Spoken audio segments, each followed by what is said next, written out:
नमस्कार शिक्षार्थियों। आज हम अंडा उत्पादन हेतु नस्लें एवं उनके गुण विशेषताएं विषय पर चर्चा करेंगे।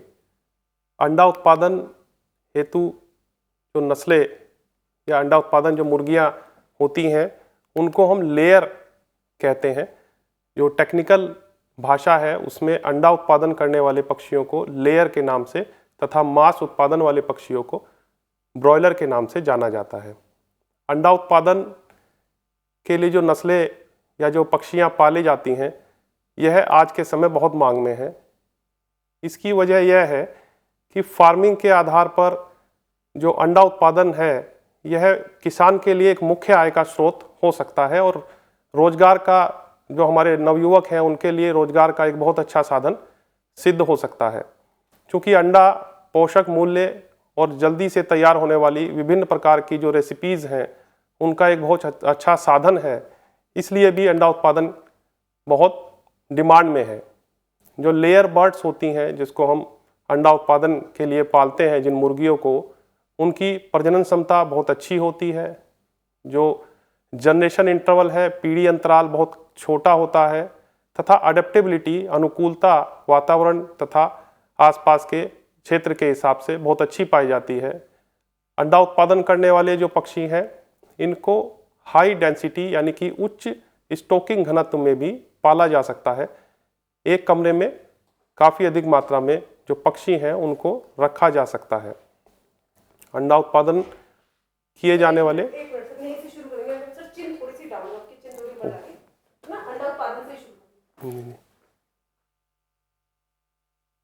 यहीं से अंडा उत्पादन के लिए जो पक्षी पाले जाते हैं उनको कम भूमि और पानी की आवश्यकता होती है। यह भी कारण है कि जो लेयर बर्ड्स हैं या जो लेयर फार्मिंग है, अंडा उत्पादन के लिए जो पक्षी रखे जाते हैं, यह एक बहुत तेज़ी के साथ बढ़ता हुआ एक फार्मिंग सिस्टम है जो हमारे किसान भाई और जो हमारे नवयुवक रोजगार हैं वो अपने रोजगार के लिए एक जल्दी से इसको शुरू कर सकते हैं। अंडा चूँकि पशु प्रोटीन का, एनिमल प्रोटीन का एक बहुत अच्छा स्रोत होता है और इसकी जो बायोलॉजिकल वैल्यू होती है, यानी कि जो जितना हम प्रोटीन लेते हैं वो कितना शरीर को मिल पाता है, कितने अमीनो एसिड मिल पाते हैं, कितने एसेंशियल अमीनो एसिड होते हैं, वो भी बहुत अच्छा इसमें स्रोत होता है। यानी कि अंडे के लिए जो प्रोटीन है, अंडे में जो पाई जाने वाली प्रोटीन है वो एक बहुत अच्छी क्वालिटी की, बहुत अच्छे सभी अमीनो एसिड पाए जाते हैं जिसमें उस तरह की प्रोटीन अंडे में पाई जाती है। दूसरी बात यह है कि जो मुर्गियां हैं जो मांस और अंडे के लिए रूप में पाली जाती हैं, वो फीड, जो पोल्ट्री को या मुर्गी को जो दाना खिलाया जाता है उसका बहुत अच्छा रूपांतरण अंडे और मुर्गे में जो मांस है उसमें करती हैं। लगभग 1.4 किलो फीड की आवश्यकता होती है 1 दर्जन अंडा उत्पादन करने के लिए, या दूसरे शब्दों में हम कहें तो लगभग 2 किलो जो फीड है या दाना है उसको खिला करके हम 1 किलो अंडे का उत्पादन जो हमारे मुर्गियां हैं उससे हम ले सकते हैं।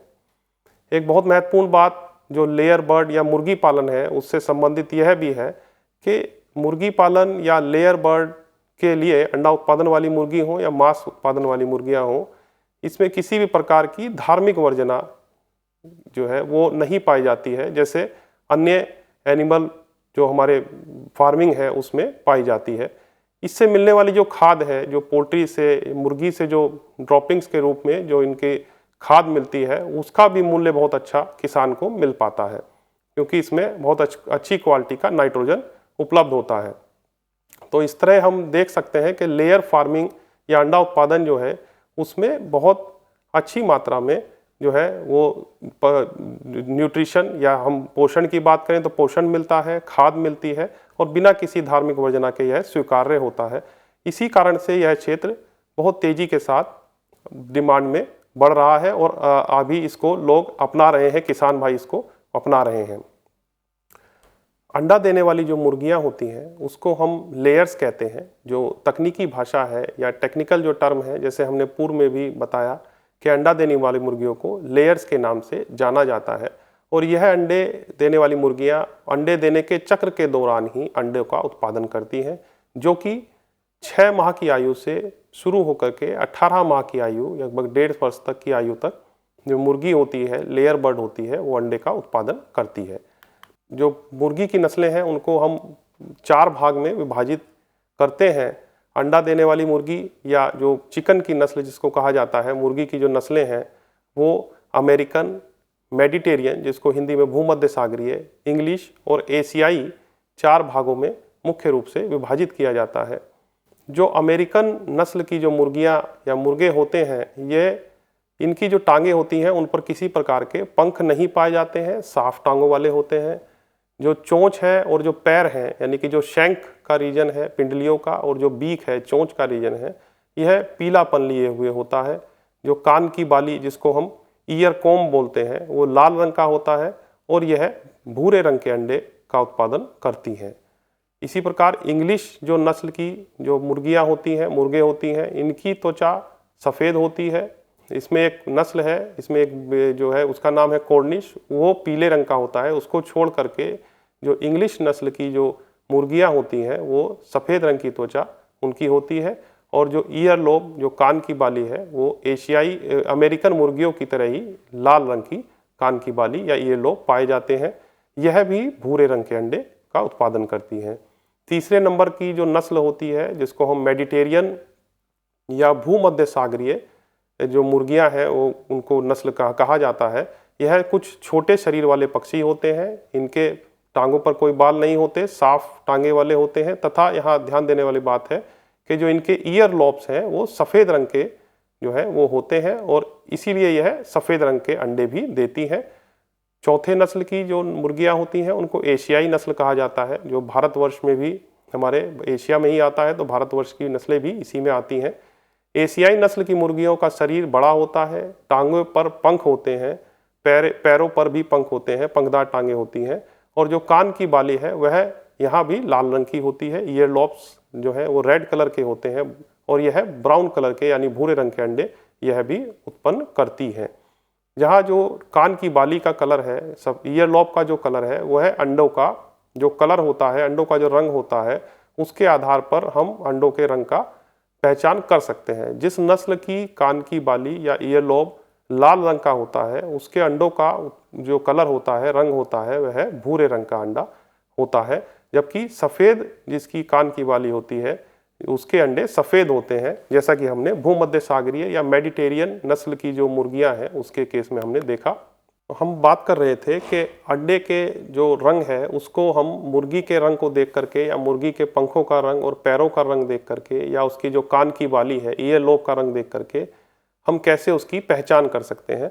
तो जो पंख का रंग है उसके आधार पर और जो पैरों का रंग है, जो यानी कि जिसको हम शैंक बोलते हैं मुर्गियों का, उसके रंग के आधार पर और ईयर लॉब के रंग के आधार पर अंडों की पहचान की जा सकती है।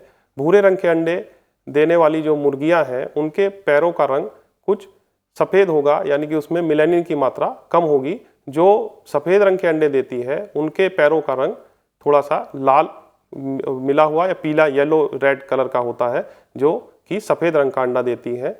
ऐसा इसलिए होता है क्योंकि जो पिगमेंट है, जो मेलानिन पिगमेंट है या जो पिगमेंट जिसके कारण जो हमारा अंडे का रंग है वो बदल रहा है, सफ़ेद से ब्राउन रंग का, भूरे रंग का अंडा हो रहा है, वो यहाँ पर इनके शरीर में वो पिगमेंट की कमी हो जाती है। जबकि सफ़ेद रंग का अंडा देने वाली मुर्गियों का जो रंग है, पैरों का रंग है, वो कलरफुल होता है, वो जो है उसमें येलो और रेड कलर का उसमें मिक्सचर पाया जाता है, वहाँ पर यह सफ़ेद रंग का होता है। इसी प्रकार जो ईयर लोब है, ये मुख्य बात है कि जो हमारे कान की जो बाली का रंग है उसके आधार पर हम मुर्गी के जो अंडे हैं उसके रंग का पहचान कर सकते हैं। सफ़ेद रंग के अंडे देने वाली मुर्गी के कान की बाली, ईयर लोब का रंग भी सफ़ेद होता है तथा जो मुर्गी भूरे रंग के अंडे देती है उसकी कान के बाली का रंग जो है या जो इसको हम ईयर लोब बोल रहे हैं वो रेड कलर का होता है। रेड ईयर लोब जिसका है वो लाल रंग के अंडे, भूरे रंग के अंडे देती है तथा सफ़ेद रंग के अंडे देने वाली मुर्गी का सफ़ेद रंग का कान का रंग होता है। अब हम बात करेंगे जो अंडा देने वाली सबसे महत्वपूर्ण जो नस्ल होती है वो होती है वाइट लेगहॉर्न, जिसका नाम है, अभी हम जो चर्चा कर रहे थे, ये मेडिटेरियन भूमध्य सागरीय जो नस्लें हैं जो मुर्गी की, उसमें यह नस्ल पाई जाती है, उसमें यह नस्ल आती है और इसको विश्व में जो वर्ल्ड में सबसे ज़्यादा अंडा देने वाली रिकॉर्ड जो मुर्गी है उसको इसको जो है कहा जाता है। ये सबसे लोकप्रिय और महत्वपूर्ण नस्ल होती है और दुनिया का नंबर 1 अंडा उत्पादक नस्ल इसको कहा जाता है। लगभग 280 से 300 अंडे यह नस्ल ये जो है अपने एक पूरे जो प्रोडक्शन साइकिल है, उत्पादन जो चक्र है, उसमें यह मुर्गी देती है। इस जो व्हाइट लेगहॉर्न जो मुर्गी होती है, इसके 12 किस्में पाई जाती हैं, जिसमें 3 जो है वो बहुत लोकप्रिय हैं, जिनका जो प्रचलित है। पहली होती है सिंगल कॉम व्हाइट, दूसरी होती है सिंगल कॉम बफ और तीसरी होती है सिंगल कॉम लाइट ब्राउन। यह तीनों जो किस्म है, ये जो हमारी व्हाइट लेगहॉर्न नस्ल है उसी की किस्में होती हैं, जिसको हम 3 प्रकार से कहते हैं। यह जो मुर्गी होती है ये छोटी होती है, एक्टिव सक्रिय होती है और सभी पक्षियों में साफ सुथरी यह मुर्गी पाई जाती है। भारत के मैदानी इलाकों में सबसे ज़्यादा लोकप्रिय है और जितने बड़े बड़े जो मुर्गी फार्म होते हैं, अंडे देने वाली जो मुर्गी लेयर फार्म जिसको हम कहते हैं, उसमें इसी नस्ल को पाला जा रहा है। इसकी जो शारीरिक बनावट है वो स्टाइलिश होती है, बहुत अच्छी तरह की शारीरिक बनावट होती है। इसके पश्चात जो मुर्गी आती है उसको हम व्हाइट प्लाईमाउथ रॉक, अमेरिकन प्रकार की ये मुर्गी है, जो भी लेयर नस्ल की एक बहुत अच्छी मुर्गी कहा जाता है जिसको। इसका नाम भी व्हाइट प्लाईमाउथ रॉक, ये अमेरिकन प्रकार की होती है। यह मुर्गी सफ़ेद पंख वाली होती है, बड़ी मुर्गी होती है। ये भूरे रंग के अंडे देती है, जबकि व्हाइट लेगहॉर्न को हमने जबकि बात की थी वह सफ़ेद रंग के अंडे दे रही थी। जब ये जो व्हाइट प्लाईमाउथ रॉक है, ये चूंकि रंग के आधार पर इसका नाम व्हाइट लगा है, अंडे का रंग इसका भूरा होता है। यह लेगहॉर्न के बाद दूसरे नंबर पर जो है अंडा उत्पादन में इसको लिया जाता है। यह अमेरिकी प्रकार की नस्ल जो है मुर्गी की होती है। तीसरे नंबर पर जो अंडा उत्पादन के लिए जो नस्ल विकसित की गई है, यह ऑस्ट्रेलिया में विकसित की गई है। इसका नाम है ऑस्ट्रेलॉप, जैसा नाम से ही विदित होता है। ऑस्ट्रेलॉप, ऑस्ट्रेलिया से बना ऑस्ट्रा शब्द इसमें जुड़ा हुआ है। यह द्विकाजी नस्ल की, यानी कि दोनों तरह की जो मांस और अंडे दोने के लिए इसको इस्तेमाल किया जाता है, लेकिन अंडा उत्पादन के लिए इस मुर्गी का जो पालन है वो अधिकतर किया जाता है। यह ऑस्ट्रेलिया मुर्गा यानी कि मेल ऑस्ट्रेलिया जो है वो उससे लिया गया है, जिसको ऑस्ट्रो व्हाइट कहते हैं। तथा व्हाइट लेगहॉर्न जो हमने अभी भूमध्य सागरीय मुर्गी व्हाइट लेगहॉर्न जिसके बारे में चर्चा की थी, जो नंबर 1 अंडा उत्पादन मुर्गी होती है, उसके बीच एक संकर क्रॉस है। मेल मुर्गा ऑस्ट्रेलिया ऑस्ट्रो व्हाइट का ऑस्ट्रेलिया शब्द से लिया गया है, ऑस्ट्रेलिया मुर्गा, और लेगहॉर्न जो है वो व्हाइट जो लिया गया है वो व्हाइट लेगहॉर्न से लिया गया है। यह एक हाइब्रिड क्रॉस है और इसकी उत्तम शारीरिक क्षमता होती है और ये एक बहुत अच्छी लेयर साबित हुई है। भारत में इसको जो हमारे अंडा फार्म है, लेयर फार्म है, उसको यह इसमें उस पर ये रखी जाती है। इसके पश्चात जो लेयर की जो बर्ड है जिसको हम अंडा उत्पादन के लिए इस्तेमाल करते हैं, वो नस्ल है मिनोरका। मिनोरका जिसका जो पुराना जो नाम था, जो रेड फेस्ड ब्लैक स्पेनिश के नाम से भी जानी जाती है, यानी कि मुंह जिसका लाल हो और ब्लैक इसका शरीर जो है उसको इसका नाम दिया जाता है रेड फेस्ड ब्लैक स्पेनिश। यह एक मेडिटेरियन यानी भूमध्य सागरीय नस्ल है और इसकी जो खास बात यह है, यह इस बहुत सबसे भारी नस्ल जो है वो इसको कहा जाता है। अंडा उत्पादन की नस्लें जितनी हैं, लेयर की जो हमारी नस्लें हैं या लेयर ब्रीड्स जो हैं, उनमें सबसे भारी नस्ल ये मिनोरका जो है वो नस्ल होती है। और इसके अंडे सफ़ेद होते हैं, बड़े होते हैं और एक अच्छे उत्पादक अंडा उत्पादक ये कहलाती है। लगभग 220 अंडे अपने पूरे जो उत्पादक साइकिल है, प्रोडक्शन साइकिल है, उसमें यह मिनोरका नस्ल की मुर्गी दे देती है। त्वचा का रंग सफ़ेद होता है, अंडे का छिलका भी एकदम वाइट चौक सफ़ेद रंग का होता है और यह नस्ल जो है कभी एक समय लेगहॉर्न से भी ज़्यादा अंडा उत्पादन के लिए इसका इस्तेमाल किया जाता था। इसके पश्चात जो नस्ल आती है जिसको हम अंडा उत्पादन के लिए जो हमारी नस्लें हैं उसमें लेते हैं, उसका नाम है एंकोनस। एंकोनस इटली में पाई जाने वाली एंकोना जो है उस जगह से लिया गया है, इसीलिए इसको एंकोना नाम से इटली में जाना जाता है। यह सिंगल और रोज कोम दो तरह की इसको जो किस्में हैं उसमें इसको विभाजित किया जाता है। यह लेगहॉर्न जैसा ही दिखाई देता है, परंतु एक्टिव और नोक जो है इसकी वो शार्प और सफ़ेद रंग की होती है और जो पक्षी है वो काले रंग का पाया जाता है। छोटे आकार के इसके अंडे होते हैं, जबकि हमने मिनोरका में देखा था काफ़ी बड़े अंडे मिनोरका दे रही थी। अब जो हमारा दूसरा जो आज का जो टॉपिक का जो पार्ट है, जो हमारा जो आज की चर्चा है, वो है कि एक अच्छे पर जो अंडे देने वाली मुर्गी है उसकी क्या क्या पहचान उसकी होनी चाहिए। ये बहुत इम्पोर्टेंट और महत्वपूर्ण एक जो है चर्चा का विषय है। एक जो अच्छे अंडे देने वाली मुर्गी होती है वो देखने में बड़ी चमकदार, उसकी आंखें होती हैं, चमकदार होती हैं, और जो घटिया किस्म की या निर्बल किस्म की जो लेयर बर्ड्स होती हैं उसकी आंखें धसी हुई, सुस्त और उदास दिखाई देती हैं। यानी कि हम आंखों को देख करके हम पता लगा सकते हैं कि अच्छे मुर्गे अंडे देने वाली मुर्गी कौन सी है, अलर्ट जो है वो दिखाई देती है। और दूसरा जो बिंदु है वो बहुत ही महत्वपूर्ण है, जो प्यूबिक बोन होती है, जिसको हम जघन हड्डियां बोलते हैं। अंडे देने वाली जो अच्छी मुर्गी होती है उसमें जो प्यूबिक बोन है, जिसको जघन हड्डियां हैं, उसके बीच में 3 उंगलियों का गैप होता है, जिसको हम उंगली लगा करके देखा जा सकता है। जबकि जो निर्बल होती हैं या अंडा नहीं दे रही होती हैं मुर्गियां, उसमें यह गैप 3 उंगलियां हैं उससे कम रह जाता है। 1 उंगली का गैप या 2 उंगली से गैप से कम यदि है तो वह अच्छी लेयर नहीं मानी जाती है। यह जो गैप होता है प्यूबिक बोन के या जघन हड्डियों के बीच में, यह गैप अंडों को आसानी से निकासी के लिए स्थान प्रदान करता है, जिससे जो अंडे जो है वो आसानी से निकल सकें। इसके पश्चात जो अंडे देने वाली मुर्गियां होती हैं, अच्छी लेयर होती हैं, उसमें अक्सर जो है देखने को मिलता है कि वो मिट्टी में और घूमने के कारण और मुर्गियों द्वारा पीछे किए जाने की प्रवृत्ति रखती हैं, और एक साफ और उत्तम जो लेयर होती है दिखने वाली मुर्गी होती है वो अक्सर खराब लेयर होती है। यानी कि जो अच्छी मुर्गी होती है, जो अच्छा अंडा देने वाली मुर्गी होती है, वो अक्सर आपको उसके पंख जो है उस पर मिट्टी लगी हुई देखी जा सकती है। इसलिए उसके पंख थोड़े से मिट्टी में गंदे हुए और साथ ही साथ उधड़े हुए दिखाई पड़ते हैं। परंतु जो मुर्गी अंडा नहीं दे रही होती है उसके जो पंख हैं वो एकदम साफ और उत्तम दिखते हैं। सिर यदि हम देखें तो अच्छी लेयर जो जिसको हम कहते हैं उसका सिर मजबूत होता है, साफ सुथरा होता है और स्पष्ट रूप से परिष्कृत होता है। जबकि जो खराब लेयर होते हैं उसके मोटे, मांसल और पतले, अवरुद्ध, कमजोर सिर दिखाई देते हैं। पेट जो है, एब्डोमेन जिसको कहते हैं, उसको देखकर भी हम अच्छी लेयर का पता लग सकते हैं। बहुत इंपॉर्टेंट है। जिसका जो अच्छी लेयर होती है उसका गहरा और मुलायम पेट होता है, जबकि जो मुर्गी अंडे नहीं दे रही होती है या कम अंडे देने वाली मुर्गी होती है उसका पेट कठोर होता है और उथला हुआ पेट उसका बाहर को दिखाई देता है। पेट की जो गहराई होती है वो ब्रेस्ट बोन और प्यूबिक बोन के बीच की जगह को उपयोग करके देखी जा सकती है। दूसरी जो बात है वो वेंट का जो एरिया है, जहाँ हमने प्यूबिक बोन जो देखी थी उसके बीच का स्पेस 3 उंगलियों को लगा करके देखा था, उसी तरह से जो जहाँ से अंडा निकलता है उस एरिया को वेंट कहा जाता है। और ये एक अच्छी जो लेयर होती है उसका वेंट जो है, उसका निकास द्वार वो चौड़ा होता है, अंडाकार होता है, नम होता है और गर्म होता है। यानी कि नमी होती है उसमें, गर्म होता है और अंडाकार वह निकास दिखाई देता है। जबकि जो पुअर लेयर या खराब लेयर पक्षी होते हैं उनका यह वेंट का एरिया सूखा, छोटा, तंग, गोल और ठंडा जो है हाथ लगाने पर प्रतीत होगा।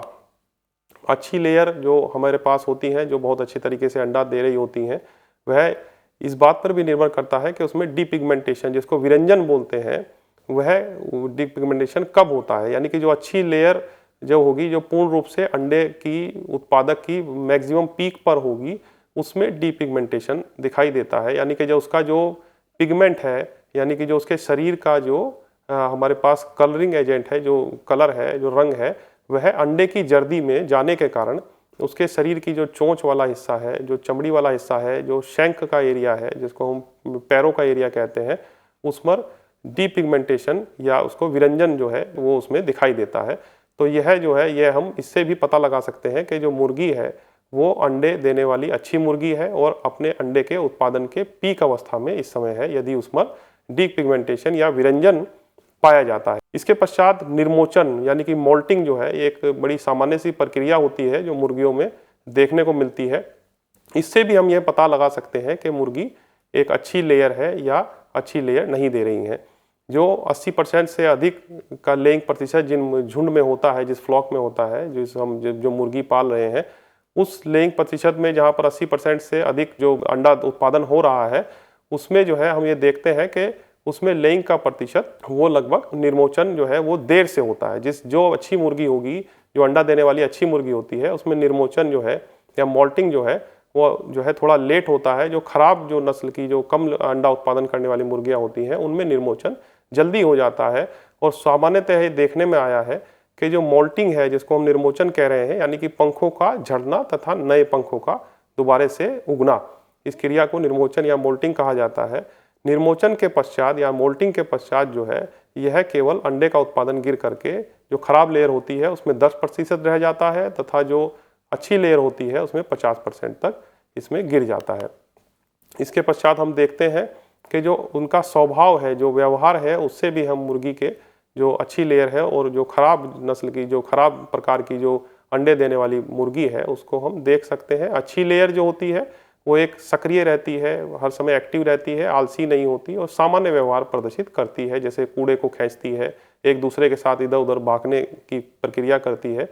जबकि जो खराब किस्म की जो मुर्गियां होती हैं, जो अंडे का उत्पादन कम करती हैं, वो सामान्यतः सुस्त दिखाई देती हैं और लेटी रहती हैं। तो यह हम देख करके भी पता लगा सकते हैं।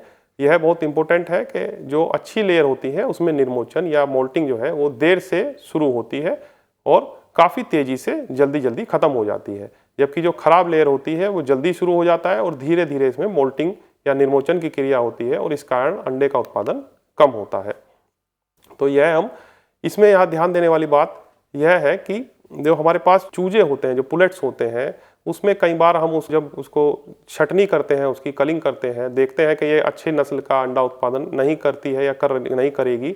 तो ऐसा यहाँ ध्यान देने वाली बात है कि जो मुर्गी के केस में जब तक वो परिपक्व ना हो जाए तब तक हम उसको देख करके यह नहीं बता सकते कि वो जो है अंडा अच्छा उत्पादन करेगी या नहीं करेगी। यदि वो एक अच्छी नस्ल की मुर्गी देने वाली जो नस्ल है उसकी एक मुर्गी है और उसको हम ये केवल उसकी पुलेट की अवस्था में देख करके कि वो उसका सिर अच्छा नहीं है, उसके पंख अच्छे नहीं है या उसकी जो है शरीर का जो एक्टिवनेस है वो नहीं है, यह उसको अलग नहीं करना चाहिए। कभी कभी परिपक्व होने पर जो हमारी मुर्गियां हैं वो जो चूजे जो हमें दिखाई दे रहे थे कि उतने अच्छे नहीं हैं, परिपक्व होने पर अच्छे प्रकार का लेयर बन जाता है।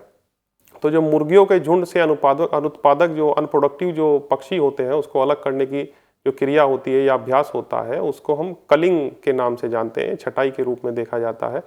और यह बहुत महत्वपूर्ण एक हमारे पास जो मुर्गी फार्म है उस पर एक किया जाना चाहिए और ये एक सतत प्रक्रिया कंटिन्यूस रूप से इसको किया जाता है जब तक कि झुंड पूरी तरह उत्पादक नहीं हो जाता। तो इस प्रकार हम ये कुछ जो हमारी अंडे की जो गुणवत्ता को हम मेंटेन करने के लिए इन ऊपर लिखे कुछ बिंदुओं को देख करके हम जो है अंडे की गुणवत्ता का प्रयास कर सकते हैं। ये वही 3 बिंदु जो अभी हमने पूर्व में देखे, यानी कि शारीरिक बनावट, मोल्टिंग और ब्रूडीनेस, ये 3 जो है मुख्य बिंदु हैं जिसके आधार पर हम एक अच्छी किस्म की जो अंडे देने वाली मुर्गी है उसको और जो खराब किस्म की लेयर है उसको हम पहचान कर सकते हैं। जैसा कि हमने बताया कि एक शारीरिक बनावट अलर्ट होगी और उसके जो पूंछ है, पंखों के साथ तंग पंख होते हैं, बॉडी में बहुत ज़्यादा फैट नहीं होता है, वो एक अच्छी किस्म की लेयर बर्ड होती है। और मोल्टिंग जो है वो देर से शुरू होती है परंतु जल्दी से ख़त्म हो जाती है। ये एक अच्छी किस्म की लेयर की बहुत अच्छी पहचान होती है, यानी कि निर्मोचन देर से शुरू होता है परंतु जल्दी से ख़त्म हो जाता है।